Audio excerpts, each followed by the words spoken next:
네, 말씀드린 것처럼 이화영 전 경기도 부지사 변호인으로 활동하고 있는 김현철 변호사와 함께 이 대북 송금 사건에 대한 실체를 파헤쳐보는 시간을 갖도록 하겠습니다. 김 변호사님 함께합니다. 안녕하십니까? 안녕하십니까? 네, 반갑습니다. 자, 저는 이 이화영 전 부지사 1심 판결 있던 날, 선고 있던 날, 그때 판결 이후에 기자들과의 문답을 했어요. 그때 화면을 통해서 생중계를 통해서 봤었는데 참 이 감정이 북받쳐 올라서 너무나 힘들어하는 모습을 제가 보면서 많은 분들이 또 가슴 아파하고 재판 결과에 대해서 많이 또 분노를 하셨을 것 같습니다. 그 김 변호사의 모습을 보고도 많은 분들이 여러 가지 생각하셨을 것 같은데 이화영 전 부지사 변호를 언제부터 담당하셨는지 궁금하네요. 제가 작년 네. 9월경부터 맡았습니다. 작년 9월부터 예. 지금도 계속 맡고 예, 계시는 그렇죠. 예. 상황이죠. 예. 이화영 전 부지사는 지금 어떤 상태인지 이것도 좀 궁금합니다. 많이 힘듭니다. 많이 힘들어하네요. 예. 안양교도소가 네. 그 시설이 많이 낙후돼 있고 음. 또 뭐 어떤 이유에서인지 그 CCTV가 있는 방에 배정이 됐어요. 그래서 CCTV가 있다고요? 예, 그렇습니다.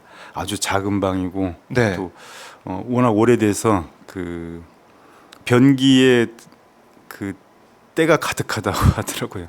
그러니까 이제 그 독방은 그 한 0.8평 정도 되는데 네. 누워 있는 자리 정도에 저기 이제 변기가 있습니다. 바로 보이는 자리에. 네. 예, 그런데 너무 오래돼 가지고 그 누런 때가 있어서 처음 갔을 때 네. 이제 그걸 막 벗기려고 했는데 벗겨지지 않아. 그 정도로. 예, 그리고 냉방 시절 이런 것도 전혀 없습니다. 전혀 안 돼 있고. 예. 그래서 변호인 접견을 제가 가면 네. 너무나 행복해할 정도로 변호인 접견실은 이제 에어컨 시설 돼 있습니다. 예, 그렇죠. 예.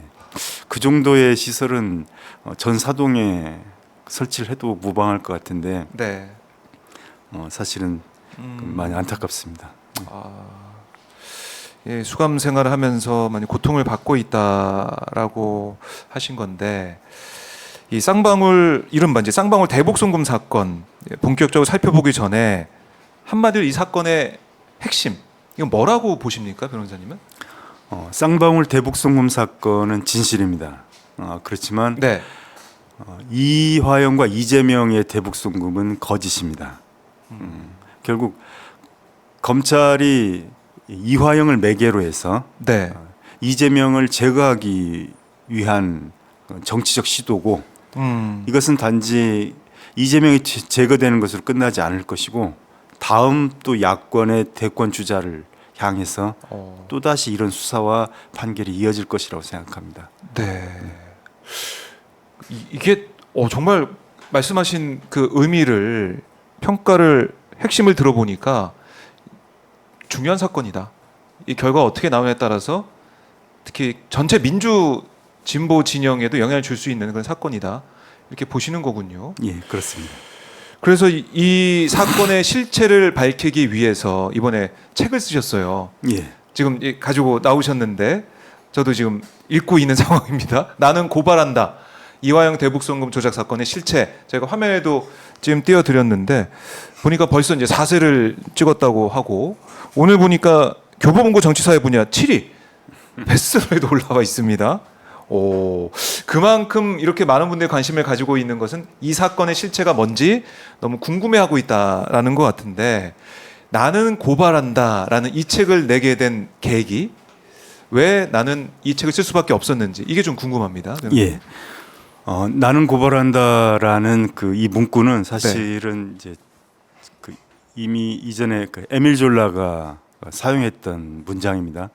드레피스 사건이라는 그 어떤 유대인이 네. 그 프랑스 군부에 의해서 조작된 사건에 그 희생되었던 사건이고 당시 에밀 졸라가 이 실체를 밝히는 와중에서 네. 나는 고발한다라는 그 보고문을 제시했었고 제가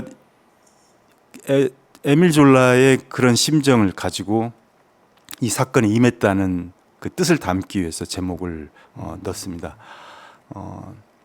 실제로 이 사건 말고도 많은 경우에 검찰의 부당한 수사 그리고 법원의 잘못된 판결에 의해서 희생당하는 사람들이 많습니다. 그런데 이런 독단이 가능한 것은 그 사건에 대해서 대부분의 사람들이 무관심하기 때문입니다. 예. 어떤 사람들은 시민들이 그것을 안다고 해서 뭐가 달라지느냐라고 비관적으로 전망하기도 합니다. 하지만 많은 사람들이 어떤 사건의 실체에 대해서 알게 된다는 것은 아주 큰 의미를 갖습니다. 함부로 자신의 권한을 남용했던 권력자들이 더 이상의 억지를 부리지 않게 만들 수 있는 그런 제동을 걸 수 있는 네. 브레이크가 되기 때문입니다. 그래서 이 사건의 실체를 좀 더 많이 알려야 된다는 생각에서 이 책을 쓰게 됐습니다. 네. 그래서 이 뜻한 대로 좀 많이 좀 알려지고 있다 이렇게 볼 수 있는데, 그럼 뭐 저희 뭐 책 내용도 얘기를 하겠지만 우선은 쌍방울 대북송금 사건 이게 뭔지 이것부터 한번 변호사님 통해서 한번 듣고 싶습니다. 저희가 이제 언론 통해서 많이 뭐 보고 듣고 했는데 변호사님이 보고 계신 이 사건 이 어떤 겁니까?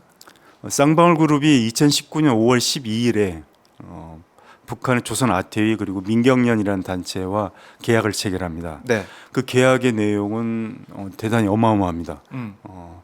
200조 원에 달하는 희토류 그리고 기타 지하 자원을 개발할 수 있는 권한, 네. 그리고 금강산 개발, 남포동, 백두산 개발, 태양광 발전, 네. 철도 사업, 북한에 존재하는 기본적인 리소스 전부를 쌍방울 그룹이 독점하는 계약입니다.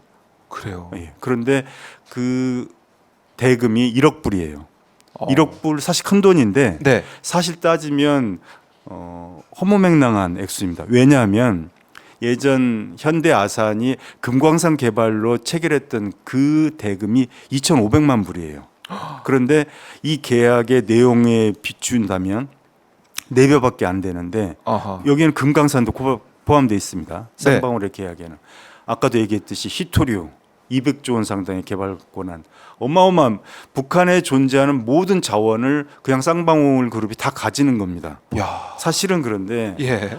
너무 허무맹랑하죠. 그리고 계약의 상대방이 조선인민민주주의 공화국의 권한을 가진 그런 대표가 아닌 민간단체 민경련의 회장이에요. 그러니까 과연 이 정도의 리소스를 독점시킬 수 있는 권한이 있는지 의문스러운 네. 당사자 자체가. 예. 그리고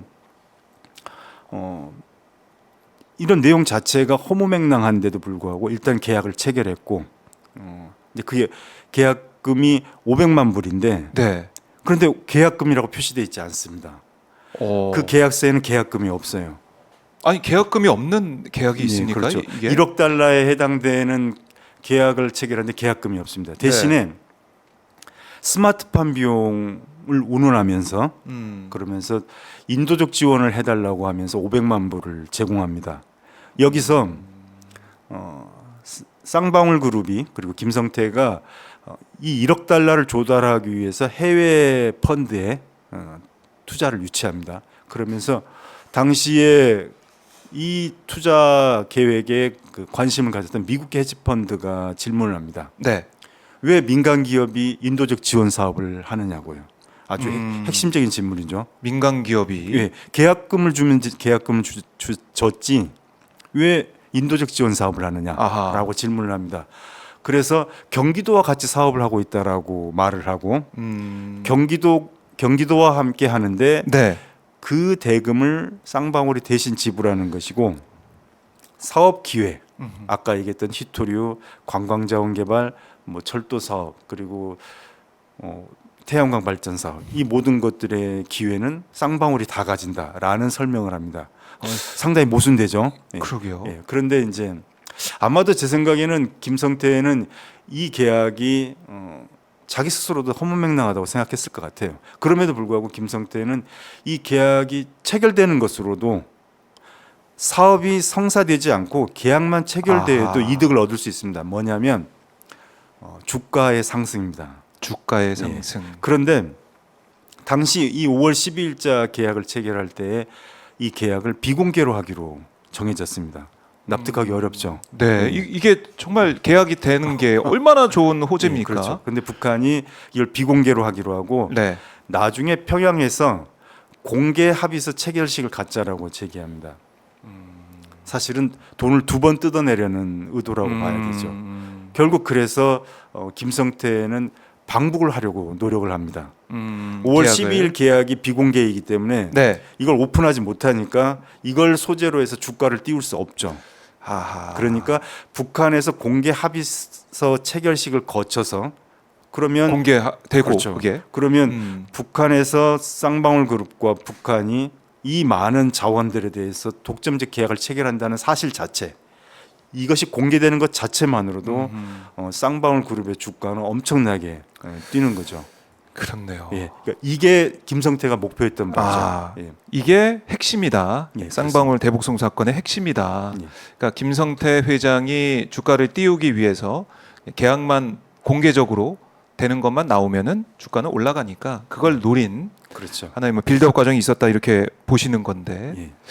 김성태는 예.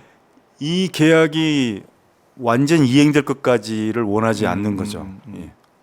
그것도 뭐 사실, 계약이 예. 뭐 깨지는 말든 계약만 그렇죠. 체결했다는 것만 공개적으로 나오면 된다. 예. 한편으로 북한 역시도 네. 계약이 깨지면 계약금을 돌려줘야 되는데 계약금이라고 계약서에 표시하면 계약이 더 이상 이행되지 않을 때 돌려줘야 돼요. 되죠. 그 돈을 돌려주기 싫었기 때문에 아, 인도적 지원 사업이라는 것을 빌미로 해서 500만 불을 받은 것으로 봐야 되죠. 예. 아하, 계약금. 그러니까 어떻게 보면은 북한도 뭐 실익은 챙기는 것이고 쌍방울도 우리가 원하는 걸 얻을 수 있다. 이런 생각을 가지고 있었다. 예. 북한이 사실은 사기를 친 거죠. 아하. 북한이 사기를 친 거고 아마도 김성태는 어느 정도 알았을 것이고요. 그럼에도 불구하고 야합을 한 거죠. 계약을 공개적으로 체결만 하면 네. 자신의 성과를 얻을 수 있으니까. 하하. 그런데 여기에 이제 아주 깊은 함정이 있습니다. 당시에 그 북한을 대표했던 그 김성애 이제 김성애 그 통전부 실장이 이화영을 들먹입니다.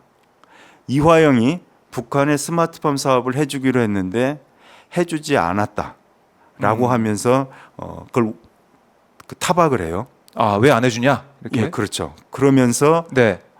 김성태가 우리 형이 이화영은 내 형이다. 형이 약속한 거라면 내가 해주겠다라고 진술을 합니다. 그러면서 이 500만 불의 전달 경로가 네. 형성이 되는 거예요. 그런데 사실 검찰의 공소장 그리고 1심 판결이 인정한 범죄 사실에 의하면 김성애가 이화영에게 500만 불 요구했다라고 되어 있지만 사실은 김성애가 이화영을 만난 사실이 없고 그 와중에 만난 사실이 없고 네. 500만 불 요구하지도 않았습니다. 이게 트릭이죠. 북한은 아까도 얘기했던 것처럼 계약금으로 500만 불을 정하고 싶지 않았기 때문에 이화영을 들먹이고 그러면서 김성태도 그 사실을 알면서 자기가 대신 내겠다라고 표현하면서 사실은 계약금임에도 불구하고 인도적 지원 사업이라고 표현한 것입니다. 이러한 내용을 가지고 김성태는 자신의 임직원들에게 이 사업은 경기도와 함께한다. 경기도가 지불해야 될 쌍방 그 스마트폰 비용을 네. 쌍방울이 대신 지불한 것이다라는 포장을 합니다. 하하. 예. 그렇기 때문에 이 사건 초기에 쌍방울의 임직원들이 이 진술을 그대로 합니다. 당시에 김성태한테 들었던 말이기 때문에. 경기도를 함께하는 것이다. 그렇죠. 네. 이제 여기에서 이제 이화영 부지사가 공경에 처하는 거죠. 아하. 결국 이러한 프레임을 북한이 만든 거죠. 예. 아, 그렇네. 그러니까 북한이 계약금이라는 것을 이름을 명목으로 안 쓰기 위해서 예, 여러 그렇죠. 가지 인도적 지원 사업 그 얘기를 하다가 결국에는 이화영 전 부지사 얘기를 하면서 그렇죠. 왜 안 하냐 지원한다고 했는데 왜 안 하냐 이렇게 얘기한 걸 또 김성태 전 회장이 딱 가로채고 낚아채가지고 우리가 대신 내줄게. 경기도는 우리가 함께한다. 이런 프레임을 만들었다라는 주장이시네요. 2018년 10월에 두 번 이화영 부지사가 방북을 합니다. 네. 그때 이화영 부지사가 단독으로 간 게 아니고 뭐 이광재 전 의원도 있고 또 뭐 그 세종시 부시장, 부산시 부시장 이제 여러 명이 있습니다. 네. 그 당시에 이제 스마트팜 사업을 제안하는데 이 스마트팜 사업 제안이 이화영 부지사가 만든 사업이 아니에요. 이미 그러니까 남경필 지사 시절부터 준비되었던 사업입니다. 왜냐하면 그 시기가 이재명 도지사가 도지사로 당선되고 나서 3달밖에 안 된 시점이에요. 7월 달에 당선이 되고 네. 7, 8, 9 3달이 지나고 10월 달에 방북을 한 거니까 그 이전부터 경기도에서 준비했던 사업을 제안한 거죠. 그런데 한 달 만에 11월 달에 왜 사업이 진행되지 않느냐라고 김성애가 비판을 하면서 돈으로 달라고 그랬다는 거예요. 너무나 말이 안 되는 거죠. 아, 사업을 하면 되는데 사업하기로 한 걸 돈으로 달라. 예, 그렇죠. 그리고 사업을 제안하고 공식적으로 합의서도 체결되지 않은 상태예요. 그 합의서는 2019년 1월 17일에 본격적으로 체결이 됩니다. 그런데 합의서도 체결되지 않은 한 달 만에 왜 사업이 진행되지 않느냐? 이화영이 나한테 이런 제안을 해서 내가 김정은 위원장에게 네. 보고 있다. 제안을 했고 황해도 금속농장에 돌격대가 2,000명이 준비가 됐는데 경기도가 아무런 진척이 없어서 내가 공경에 처했다라는 말을 합니다. 김성애가. 네. 이런 내용이 국정원 문건에 있습니다. 여기까지만 보면 마치 이화영이 책임이 있는 것처럼 보이죠. 그렇지만 이화영이 제안했던 그 사업은 그 이화영의 단독의 사업이 아닌 이미 남경필 지사 시절부터 준비되었던 경기도의 사업이고. 사업이었다. 그렇죠. 네. 그리고 그걸 제안했던 것이고 아직 합의서도 체결되지 않았고 또 당시에는 2019년 2월 달에 예정되어 있던 북한과 미국의 그 하노이 회담이 예정되어 있었고 하노이 회담이 성사되면 유엔과 미국이 북한에게 걸었던 제재가 풀리는 것은 어느 정도 기정사실이었고 당시에는 그 하노이 회담의 결과에 맞추어서 대북 사업을 진행할 계획을 가졌던 것입니다. 네. 한 달 만에 그걸 진행하는 게 아니고요. 그리고 그걸 돈으로 준다는 것은 상상할 수도 없고요. 그렇네요. 예, 결국은 북한이 설정한 시나리오였던 거죠. 네. 북한은 그 해당 사업부가 자기들 사업비를 직접 조달한다는 겁니다. 여기서 사업비라고 말하면 거창한데 그게 아니고 비행기 티켓값 그리고 해외에 갔을 때 체류비 네. 이런 돈들마저도 북한 정부로부터 지급받지 못한다고 합니다. 그러니까 알아서 하는 거예요. 예, 그 부가 알아서 예. 하는 거죠. 그러니까 이제 이런 방식으로 사기를 쳐서 돈을 조달하는 거죠. 당시 국정원 직원이 그 법정에서 그 증언을 할 때 네. 뭐라고 진술하냐면 아마도 하노이 회담을 가기 위한 그런 비용을 조달하기 위한 방편이 아니었을까. 그러면서 거마비라고 표현합니다. 이런 거마비를 챙기지 않고서는 미국이나 또는 다른 해외를 나갈 수 없을 정도로 네. 그렇게 가난한 나라이기 때문에 아하. 각각의 부서가 이런 돈을 직접 조달을 하는 거죠. 야, 이 말씀을 쭉 들어보니까 이게 이화영 전 부지사가 이렇게까지 재판을 받으면서 아주 연루가 돼서 핵심 죄인으로 이렇게 1심 판결을 받을 일이냐라는 생각을 지금 여기까지만 말씀을 듣고도 좀 의문점을 가지실 분들이 많을 것 같은데 근데 그럼 어떻게 해서 이화영 전 부지사가 이렇게 구속이 돼서 1심 재판 중형을 선고받고 2심 재판도 기다리고 이런 상황까지 몰리게 됐는지 이건 또 어떻게 우리가 봐야 됩니까? 어떤 이 사이에 어떤 일들이 있어서 이렇게 된 건지 좀 말씀 좀 해주십시오. 예. 아주 오래된 우리 속담에 그 먹을 가까이 하면 까맣게 된다는 말이 있잖아요. 예. 그런 것처럼 쌍방울에 많은 인사들과 이화영 부지사가 오래전부터 친분이 있었습니다. 그리고 바로 직전에 네. 쌍방울의 사회이사였고요. 평화 부지사가 되기 직전에 쌍방울의 사회이사였습니다. 네. 그래서 사회이사를 그만두고 평화부지사로 이제 되기 직전에 김성태가 쌍방울의 법인카드를 계속 제공하겠다라는 제안을 했다고 합니다.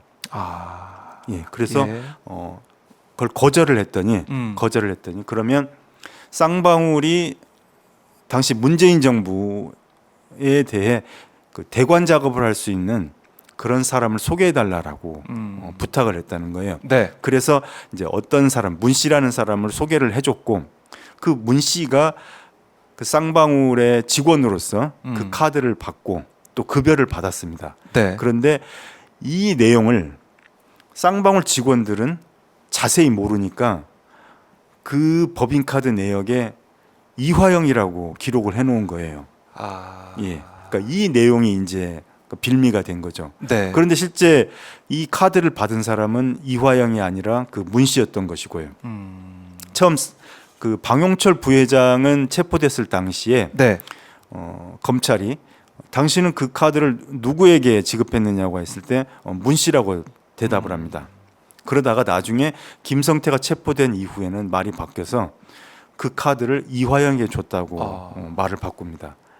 결국 이제 이화영에 대한 뇌물죄를 만들 수 있는 아주 중요한 계기가 이 네. 말의 변화로서 생긴 거죠. 하하.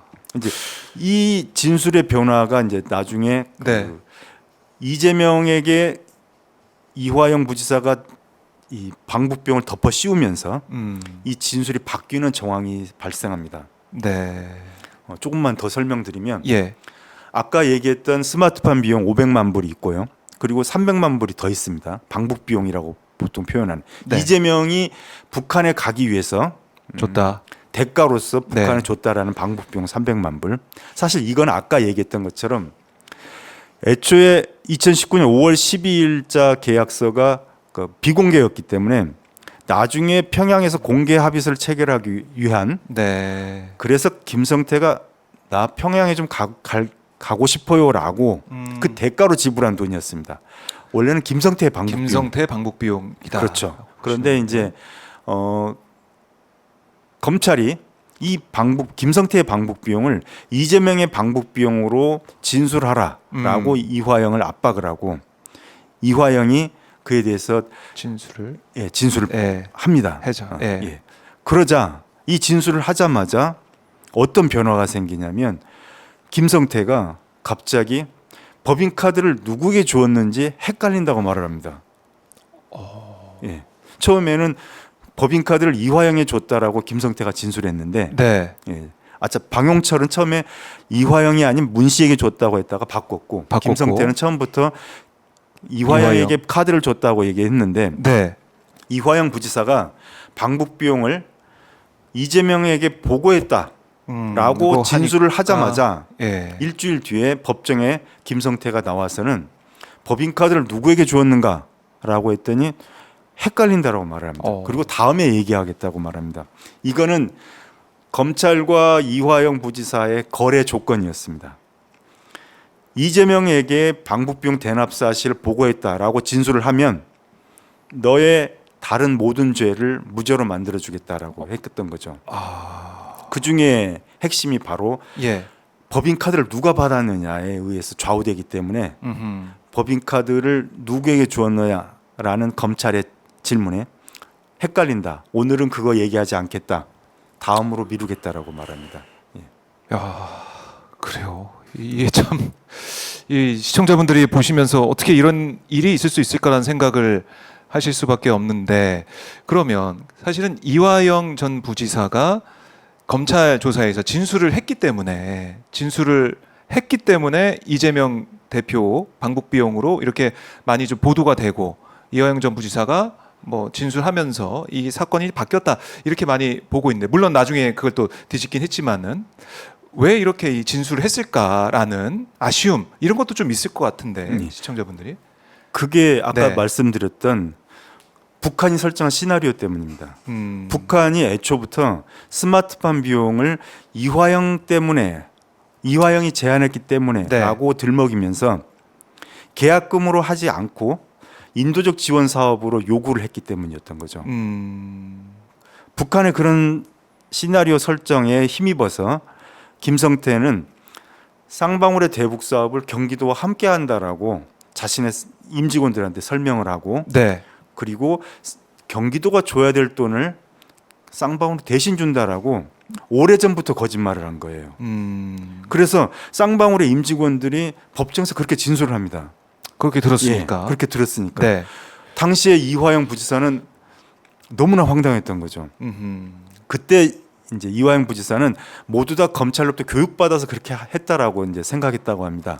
그런데 사실은 이제 그 지금 돌이켜서 과거의 사실을 네. 그- 생각을 해보면 복기해 복기를 보면 해보면 오히려 이미 북한이 이런 상황을 설정을 시나리오를 만들었고 거기에 그러니까 김성태가 김성태 부안 총장이- 외동에서 예. 이제 경기도 함께한다라고 설명했고 또 김성태는 그럴 필요가 있습니다. 왜냐하면 주가를 조작하는 팀들은 자기들 직원들 역시도 신뢰를 갖게 해야 돼요.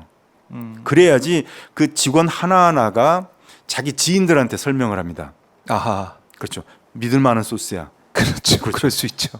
이거 간다. 예. 이거 예. 상한가 치니까라고 그 사람들이 정말로 절대적으로 믿고 네. 신뢰해야만 됩니다.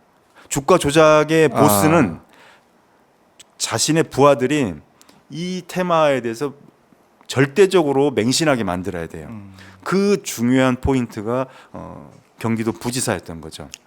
그러니까 믿을만한 이 사업이다. 경기도랑 그렇죠. 같이 하는 사업이니까 믿을만하다. 이런 믿음을 임직원이 갖게 됐다. 예, 그렇죠. 근데 그 시작은 이제 어쨌든 북한이 이제 만들어오는 그 예. 프레임으로 들어갔고 김성태 회장도 거기에 이제 편승하면서 이렇게까지 온 것이다. 예. 그러니까 이화영 전 부지사 입장에서는 황당한 상황이 됐는데 예. 그런데 이 검찰이 계속 자기한테 회의를 하는 거죠. 네가 다 뒤집어 쓴다. 가만히 있으면 다 뒤집어쓴다. 네가 다 뒤집어 쓴다. 그리고 또 이런 그 이제 제안도 한다고 합니다. 네. 당시 이재명 대표는 당 대표이기 때문에 절대 체포 동의안이 통과되지 않을 것이다. 그러니까 네가 이재명한테 뒤집어 씌우는 말을 해도 별로 영향을 미치지 않을 것이다라고 안심을 시킵니다. 이제 그러면서 이화영 부지사는 갈등을 했다고 합니다. 네. 예, 뭐 이제 그런 생각도 했다고 해요. 예전에 80년 그 김대중 내라노모 조작 사건 때 김대중으로부터 그 데모 자금을 받았다고 유시민 선배가 허위로 진술했다고 합니다. 그리고 유시민 선배가 그렇게 진술한 거에 대해서 많이 고통스러워했다라는 그 글을 봤던 적이 있는데 그 생각이 또 났다고 합니다. 네. 나도 내가 살려면 이렇게 해야 된다라고 이렇게 회유를 받는데 나는 어떻게 해야 될까? 결국 이제 법정에 나오는 모든 증인들이 자기에게 죄가 있다라고 저렇게 거짓말을 해대는 거에 너무나 놀랬던 거죠. 그리고 오랫동안의 구금 생활이 길어지면서 고립되고 두려움에 빠져서 결국 그 거짓 진술을 하게 됩니다. 쌍방울의 방부병 대납 사실을 보고했다. 이재명 도지사에게 부지사에 보고했다. 보고했다라고 이제 거짓 진술합니다. 그런데 그나마 이화영 부지사가 아주 중요한 트랩 하나를 만들어 놓습니다. 네. 뭐냐면 2019년 7월 29일 10시에 경기도청 사무실에서 이재명 도지사에게 쌍방울 방부병 대납 사실을 보고했다라고 진술합니다. 그런데 그 날은 바로 이재명 지사가 여의도에 있었던 날입니다. 당시에 입회했던 변호인을 통해서 네. 이재명 도지사의 알리바이를 확보를 하고 그 그 날짜로 진술을 했던 것입니다. 나중에 진실을 밝히기 위해서. 그러니까 이 자신의 이제 진술이 거짓이다라는 걸 알 증명하기 수 위해서. 있게 알리바이를 증명할 수 있게 그 날짜로 예, 딱 맞습니다. 꼭 집어서 얘기를 했다. 예. 그래요. 그러니까 이화영 전 부지사 입장에서는 검찰의 회유 이런 것들 이걸 통해서 괴로워하다가 어쩔 수 없이 진술을 했는데 자신이 이재명 대표의 도지사한테 보고했다고 진술했는데 트랩을 알리바이를 만들어 놔서 그걸 뒤집을 수 있는 여지를 만들어 놨다. 예, 이렇게 그렇습니다. 얘기를 하시는 건데 결국에는 이화영 전 부지사가 다시 또 양심 고백을 한 거 아니겠습니까? 예, 그렇습니다. 뒤집었는데 그러니까 이게 사람들이 볼 때는 아니 이렇게 뒤집을 거면 왜 이렇게 검찰에게 허위로 진술했느냐 이걸 또 원망하는 분들이 또 있을 것 같아요. 예, 그렇습니다. 그런데 네. 사실 이제 그런 원망을 하기보다는 네. 제가 이렇게 말한 이런 팩트들이 왜 판결문에는 하나도 존재하지 않느냐. 오히려 초점을 여기에 두셨으면 좋겠어요. 예. 오히려 예, 그렇죠. 이재명에 보고했다라는 그 날짜에 이재명은 여의도에 여의도에 있었다. 있었는데 그렇다면 이 진술이 거짓이고 네. 이러한 이화영 진술에 부합하는 김성태, 방영철 안보수의 진술을 왜 의심하지 않는가? 예. 그리고 이화영 부지사가 이재명에게 보고했다라는 조서가 나오자마자 왜 김성태는 카드를 누구에게 주었는지 헷갈린다고 말할까?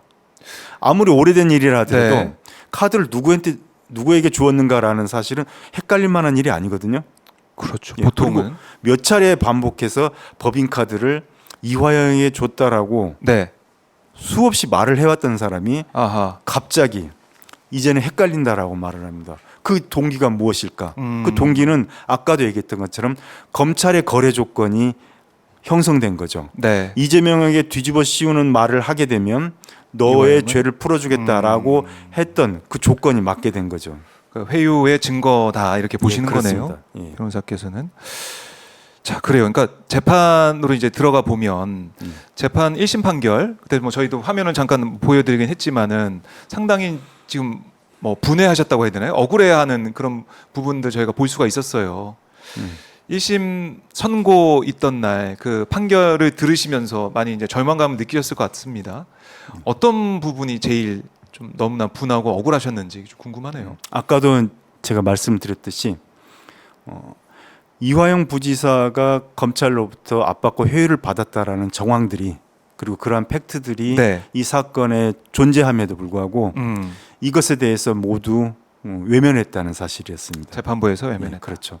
그리고 심지어 그 김성태라는 사람이 네. 아주 오래 전부터 주가 조작을 했던 사람인데 건실한 기업의 CEO가 오직 주가 조작만을 목표로 해서 이 사업을 진행했다고 볼 수 없다라는 1심 판사의 판단이 너무나 편협했기 때문에 놀랐습니다. 그리고 이 과정들이 이재명을 제거하기 위한 일련의 절차였다라는 그 사실에 네. 분노했던 거고요. 그래서 저는 이 책에서 이 사건은 단순한 그 사법 사건이 아니라 네. 정치 쿠데타고 그리고 친위 쿠데타고 연성 쿠데타라고 어허. 명명했던 것입니다. 예. 그리고 그날 기자회견에서도 브라질에서 있었던 룰라에 대한 세르주 모루 판사의 친위 쿠데타 사건 그것을 또 명명했던 것이고요. 네. 그러니까 검찰의 수사 과정도 그렇고, 그다음에 판결 과정, 선고 결과도 그렇고, 결국에는 이재명 대표를 겨냥한 이런 흐름들 쭉 이제 일관되게 이어졌다라고 보시는 거네요. 예. 사실은. 그래서 이재명 대표도 어쨌든 이 사안과 관련해서 이제 재판을 받게 된 거 아니겠습니까? 예, 그렇습니다. 어떻게 진행할지 모르겠지만 일단은 언급하신 이 사건의 이 진실 결국에는 쌍방울의 대북 송금 그걸 통한 주가 조작을 위한 사건이었다. 그게 핵심인데 예, 그렇습니다. 이게 정치적인 목적에 따라서 이재명 대표 제거하는 방향으로 흘러가게 되고 거기에 초점이 맞춰져 있다 이렇게 보시는 건데요. 예. 주가 조작 사건이라고 하면 이게 재판 과정에 사실은 우리가 일반적으로 볼 때는 다 걸러지고 판단이 돼서 권성징악 차원에서 이게 다 뭐 법정에서 잘 판결이 될 거라고 우리가 상식적으로 생각을 하는데 그렇지 않다고 보시는 거 아니겠습니까? 주가 조작으로 볼 수 있는 여러 가지 뭐 증거나 상황, 정황들 이런 게 좀 있었습니까? 어떻게 보십니까? 예, 있습니다. 예. 2022년 10월 3일자 그러니까 검찰의 수사 보고서가 있습니다. 네. 거기에는 그 당시 쌍방울의 엄영수 비서실장의 카톡방을 열고 네. 거기에서 당시 쌍방울 임직원들이 그 주가에 관해서 모의한 정황이 표현된 그 자료를 파악한 검찰 수사관의 보고서가 기재되어 있습니다. 예. 거기에 보면 N 활성화 그리고 N 프로젝트라는 표현이 있습니다. N 활성화, N 프로젝트. 예, 그렇습니다. 그러니까 N 프로젝트는 이제 그 보고서에는 이제 쌍방울이 여러 기업들을 인수하는 내용이라고 표현하고 있고, 네. N 활성화는 N은 나노스를 뜻합니다. 아하. 나노스의 주가를 부양한다는 뜻입니다. 아. 거기 그런 내용도 있어요. 그러니까 예. 그 주가에 관한 댓글이요라고 표현하니까 그런 말 쓰지 맙시다. N 활성화라고 씁시다라는 표현도 있어요. 그러니까 주가 부양 댓글을 써야 된다라고 N. 어떤 임직원이 쓰니까 우리 주가 부양 댓글이라는 표현 쓰지 말고 N 활성화라고 합시다라고 합니다. 거기에 보면 또 김영기 통일부 차관을 영입하고 네. 그리고 이 내용을 알리자라는 카톡도 있고 아하. 그리고 그 다음 날 주가가 또 폭등을 합니다. 아. 이런 정황들이 다 있죠. 그 2022년 10월 3일자 검찰 수사 보고서에 의하면 제목 자체에도 나노스 주가 부양이 쌍방울의 대북 사업의 목적이다라고 기재되어 있습니다. 그럼 이거는 다 나와 있는 거네요. 변호인의 인식과 네. 검찰의 인식이 같은 거죠. 그런데 검찰은 김성태를 체포한 이후에 네. 방향을 바꾼 거죠. 아하. 예. 이 주가 조작을 덮어주고 김성태를 매개로 네. 이화영을 위협하고 음흠. 이화영을 매개로 이재명에게 기소하기 위한 그림을 그린 거죠. 사실은 이 쌍방울 대북송 사건 하면은 우리가 맨 처음에는 듣기에는 변호사비 대납 얘기를 맨 처음에 초기에는 많이 맞습니다. 들어왔는데 그건 또 사라지고 예. 대북송금 사건으로 와 있단 말이죠. 지금은. 예, 그렇죠. 그것도 좀 이상해 보이고 예. 우리 국민들이 볼 때는 결국에는 주가 조작 정황들이 수사 보고서에까지 등장을 했는데 이건 또 사라져 버리고 이재명 대표의 대북, 그러니까 북한 방문을 위한 그 자금으로 쌍방울이 돈을 대줬다라는 식으로 또 흘러가고 있어서 예, 맞습니다. 이게 참 오락가락하고 갈팡질팡하면서 제대로 된 상황은 아닌 것 같단 말이죠. 근데 이거 이렇게 가는 거 아니겠습니까? 계속 예. 검찰은 예, 그렇죠. 예. 이제 속칭 그 인디언 기우제라고 하죠. 인대형 기후제. 예. 비가 올 때까지 기우제를 올린다. 네. 그럼 반드시 비는 오게 돼 있습니다. 예, 비가 언젠가는 올- 오죠. 예, 그렇죠. 비는.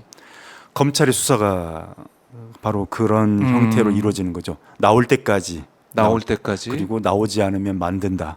그러니까 결국은 이재명의 변호사비 대납으로 시작을 했다가 네. 아무리 혐의점을 못 찾자 쌍방울의 주가 조작을 잡고 그리고 거기서 이화영의 매개를 잡고 그래서 이화영을 숙주로 삼아서 이재명을 기소한 거죠.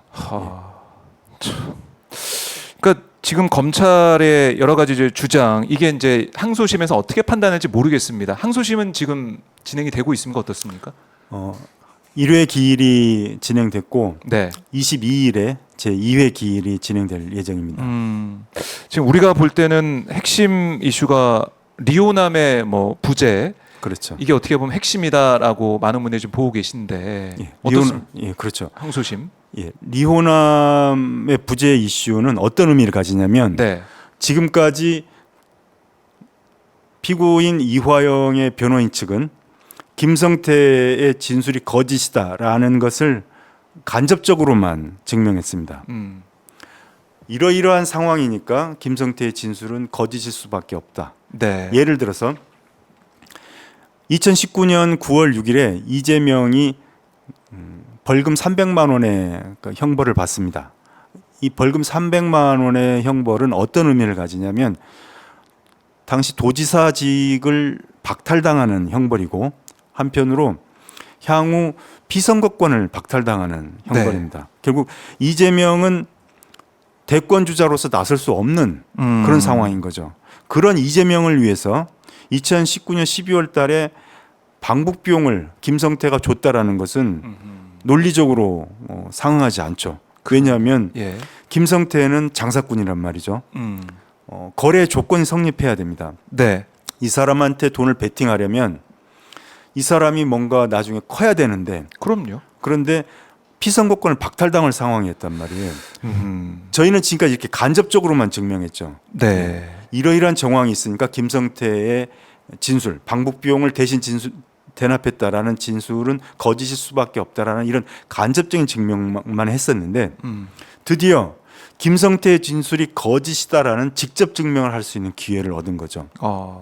2019년 7월 24일 필리핀 마닐라 컨네도 호텔에 리오남이 없었다라는 것은 당시 김성태의 진술이 거짓이었다라는 것을 직접 증명하게 된 계기가 되는 거죠. 네. 예. 김성태 회장의 진술을 보면 2019년 필리핀 국제대회에서 북한 리오남에게 70달러를 전달했다. 70만 불. 70만 달러를 예, 예. 전달했다라고 했는데 예. 리오남이 거기 없었으니까 예, 그렇죠. 이 진술은 거짓이다 이렇게 보시는 거네요. 예.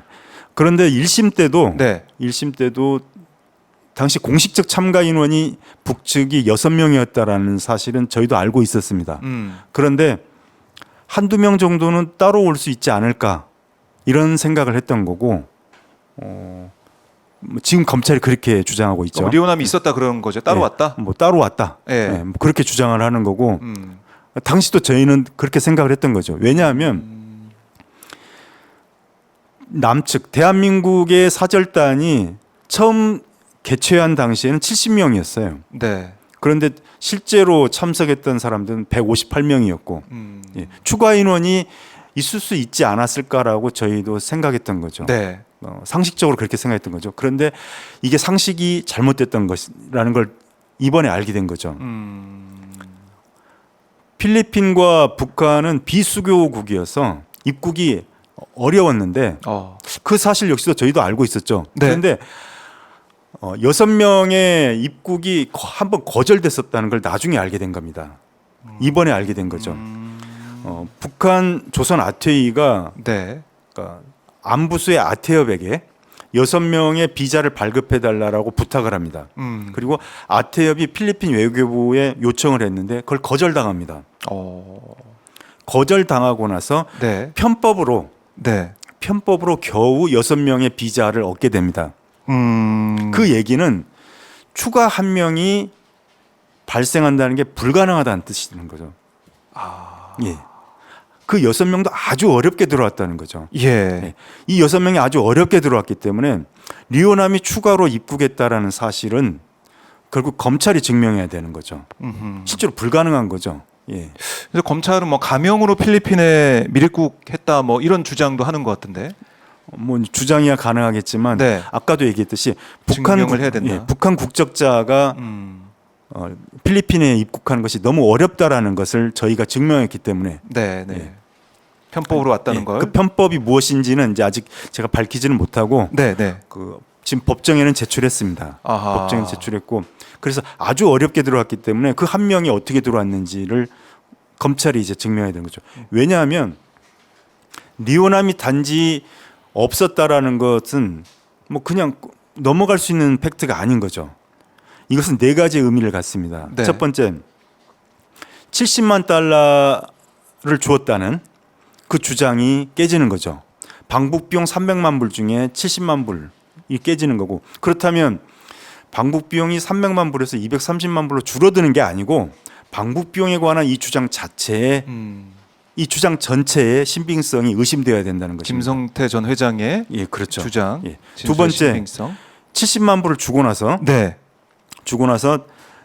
같이 술을 먹던 그러니까 이화영, 김성태 그리고 리오남 셋이 술을 마셨다는 거예요. 아, 예. 예, 김성태의 주장에 따르면. 그래서 돈을 주고 나서 네. 이화영이 전화로 이재명에게 보고를 아하. 했고 바꿔줬다는 겁니다. 예, 맞아요. 그래서 전화 통화를 해서 이재명 지사로부터 수고했다라는 격려를 받았다는 거예요. 네. 그럼 이 주장 자체도 그렇네요. 거짓이 되는 겁니다. 리오남이 없었으니까. 예, 그렇습니다. 없었다고 하면. 예. 네. 그리고 세 번째로는 이화영 부지사가 이 필리핀 국제 대회를 갔다 온 다음에 그때가 아까 7월 29일 얘기했죠. 네. 다 연결되는 겁니다. 7월 24일부터 7월 26일까지가 국제 대회고 27, 28일이 토요일, 일요일이고 네. 29일 월요일 날 경기도 도청에 가서 보고했다. 보고를 했다. 왜냐하면 24일에 70만 불을 줬으니까 29일 날 줬다라고 보고했다는 거예요. 이 전체가 거짓이라는 게 드러난 거죠. 하하. 예. 그리고 네 번째로는 네. 2019년 5, 6월 달까지 경기도에서 북한에 쌀 10만 톤을 제공하겠다라는 공문을 보낸 적이 있습니다. 그러다가 9월경부터 이 문구가 사라집니다. 네. 예.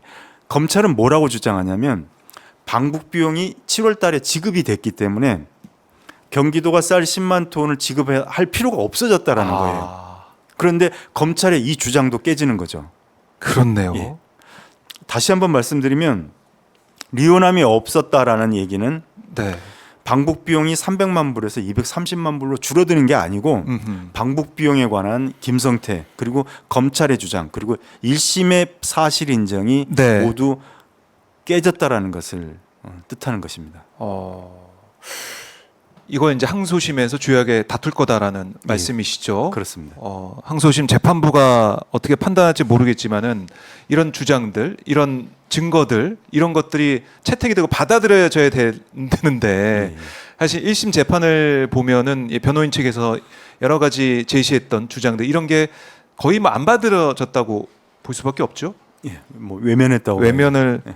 했다. 뭐 무시한 거죠. 책에도 나와 있지만 해외 헤지펀드 아까 언급하셨듯이 예. 이 투자 유치하는 과정에서 이제 김태균이 기록한 회의록 전문 이걸 인용하면서도 유죄 논리가 배치되는 뭐한 줄을 의도적으로 뺐다 이런 말씀도 하셨잖아요. 예, 그렇습니다. 예. 중요한 부분은 예. 뺐다. 예. 그게 또 항소심에서 반복이 될까봐 또 예. 우려를 가지신 분도 있을 것 같습니다. 예, 그렇습니다. 네, 1심 판결의 그 부분을 조금만 자세히 네, 네, 설명하면 말씀을 좀 해주시죠. 미국계 헤지펀드는 계속 그 의구심을 표합니다. 네, 왜 민간 기업이 인도적 지원 사업을 할까? 그리고 도대체 경기도에 힘 있는 사람이 함께 한다는데 네, 그 사람이 쌍방울의 대북 사업에 협력한다라는 에비던스를 보여달라고 계속 요구합니다. 아무래도 그렇겠죠. 예. 그 뭐 당연한 그리고 요구죠. 매번 회의할 때마다 네. 에비던스를 요청하는데 그리고 김성태는 가능하다라고만 답변을 합니다. 근데 한 번도 회의에 에비던스가 제공되지 않았겠죠. 네, 안 왔으니까 계속 에비던스를 요청한다라는 문구가 있으니까. 그런데 협력 사업 분야에 대한 에비던스 요청, 화살표 가능 이 문구가 네. 1심 판결문에서 빠져 있다라는 거죠. 근데 왜 그것만 빠졌을까요? 그렇죠. 뭐 한 문구 정도 뺄 수 있지 않을까라고 시청자들은 생각하실 수 있지만 1심 판사가 판결문에 3페이지에 걸쳐서 네. 그 김태균 회의록을 모두 인용합니다. 아. 그 전문을 인용해요. 그럴 만도 한 게 네. 1심 판결에서의 증거는 모두 진술밖에 없습니다. 어떤 사실 인정을 하고 증거라고 목차를 달고 증거 아래에 괄호 1 김성태의 진술, 괄호 2 방용철의 방용철. 진술, 괄호 3 안부수의 진술입니다. 하하. 증거가 모두 이 세 명의 진술인 거죠. 네. 그나마 유력하게 그러니까 사실 뭐 이 김태균 회의록도 진술을 적은 건데 그나마 진술 증거 비진술 증거에 가깝기 때문에 네. 아마도 1심 판사는 유력하게 이 회의록을 그 판결문에 전문을 인용했던 것 같아요. 네. 그런데 전문을 인용했으면서 이 한 줄을 뺍니다. 이 한 줄이 바로 자신의 유죄 논리와 배치되는 거를 자기 스스로도 알았던 거죠. 예. 이거 좀 황당하네요. 예. 말씀 들어보니까 인용할 건 다 인용을 하고 또 이 김태균 계속 요구했던 에비던스 여기에 대해서 따져 묻고 여기에 대한 증거들 듣고 했어야 되는데 그런 건 없었다. 그런 노력이 없었다. 그게 1심 판단에 내려진 상황에서 우리가 봐왔던 모습이고 항소심에서는 또 어떻게 될지는 잘 모르겠습니다만 제대로 증거를 보고 판단한다면 이화영 전 부지사 또 이재명 대표 유죄가 나올 가능성 없다 이렇게 보시는 겁니까, 변호사님? 예, 그렇습니다. 그런데 이제 제가 그 누차 이제 방송을 하면서 말씀을 드렸던 것은 뭐냐면 어떤 그 나쁜 수사를 한 검사 네. 혹은 나쁜 판결을 한 법관 이들을 개인적으로 비난하는 것이 이 사건의 결론이 되어서는 안 된다고 생각합니다. 사람들은 어떤 사람을 잘 뽑아야지 네. 권력이 그리고 또 사회가 잘 작동된다라고 주장하기도 합니다. 사람을 잘 뽑는 것은 대단히 중요하죠. 그렇지만 네. 우리가 돌이켜보건대 우리는 어리석은 자 혹은 무능한 자 혹은 악의를 가진 자를 뽑았던 경우도 많습니다.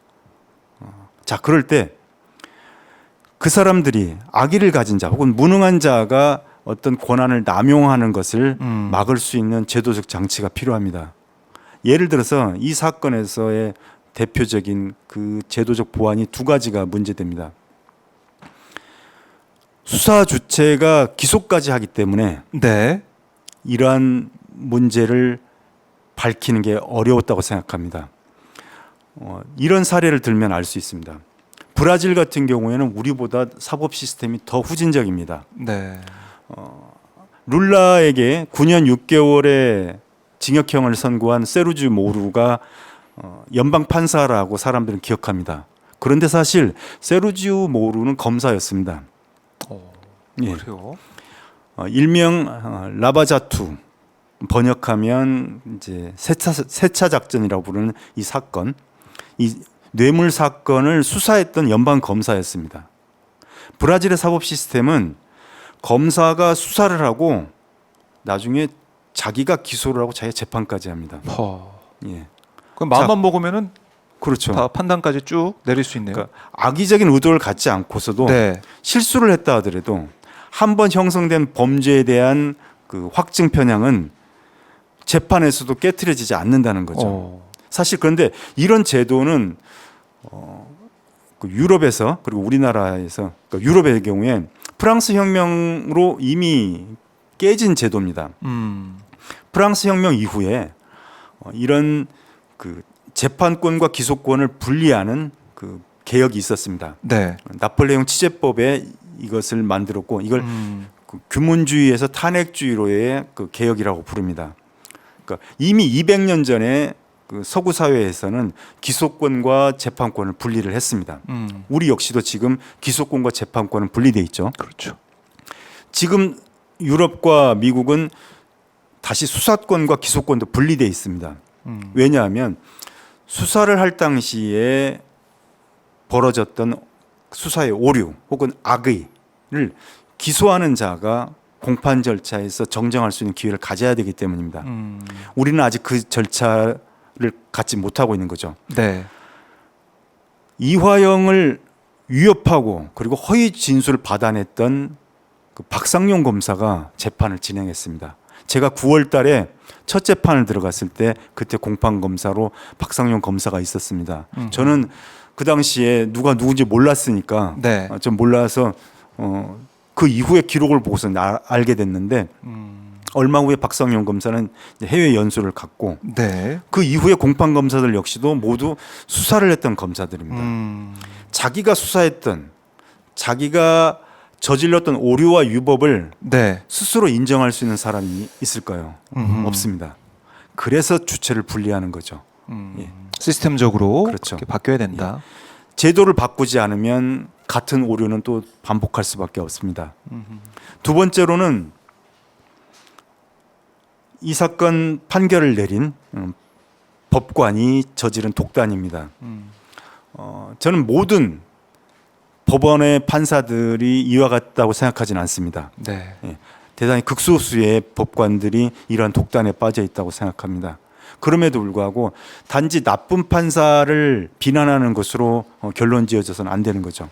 예를 들어서 ABC 증거는 유죄를 추론하는 증거입니다. 그리고 DE 증거는 무죄를 추론하는 증거입니다. 자, 그럴 때 판사들은 ABC에 의하면 유죄이다라고 써도 무방합니다. DE 증거에 대해서 아무런 언급을 하지 않아도 됩니다. 현재의 우리의 형사소송법 체계가 그렇습니다. 네. 자, 그런데 대한민국 헌법과 형사소송법은 무죄를 추정하기로 되어 있습니다. 무죄 추정이 원칙입니다. 자, 무죄 추정이 원칙이고 DE 증거에 의하면 무죄로 추론되는데 네. 왜 DE 증거를 배척하고 ABC 증거를 채택했는지 이걸 밝히지 않고서 판결문을 쓴다는 것은 옳지 않습니다. 만약에 민사소송이라면 반드시 쓰게 돼 있습니다. 네. 돈을 지급하라고 명령하는 민사사건에서는 배척되는 증거를 왜 배척하는지 쓰게 돼 있는데 사람의 신체의 자유, 더 중요한 돈보다 네. 더 중요한 신체의 자유를 박탈하는 형사사건에서 왜 배척하는 증거의 이유를 쓰지 않는지 이거는 난센스죠. 그것도 예, 상식적으로 이해가 잘 안 되는 부분이네요. 단적으로 네. 김성애가 이화영에게 500만 불 요구했다라고 범죄 사실이 돼 있지만 김성애가 돈을 요구한 사람은 안부수였습니다. 그리고 그 내용이 국정원 문건에 있습니다. 네. 국정원 문건에 의하면 김성애가 안부수에게 이렇게 얘기했다고 해요.